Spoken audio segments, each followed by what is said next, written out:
Welcome to Pindar Poetry. We hope you learned something new. You start by securing your current worlds and settings, backup saves to an external folder so you can recover if anything breaks.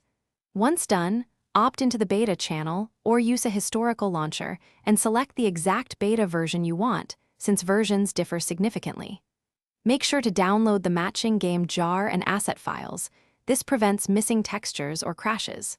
Finally, preserve the original launcher profile so you can switch back quickly if the beta proves unstable. Next, configure the runtime to reflect the era.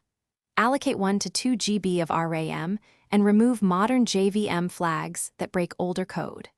Then, adjust video options to reduced render distance and classic lighting so performance and visuals match original behavior. Make sure any mods or plugins are explicitly built for that beta version, and verify server protocol or world format before joining a multiplayer game, because mismatches often cause desync or corrupted chunks. Finally, run a fresh world to confirm controls, mobs, and terrains spawn correctly. This isolates version-specific quirks. Once satisfied, try loading a copy of your backup to test conversion and chunk behavior. Do this gradually to catch issues early. If you encounter world corruption or missing entities, stop and restore the original backup immediately.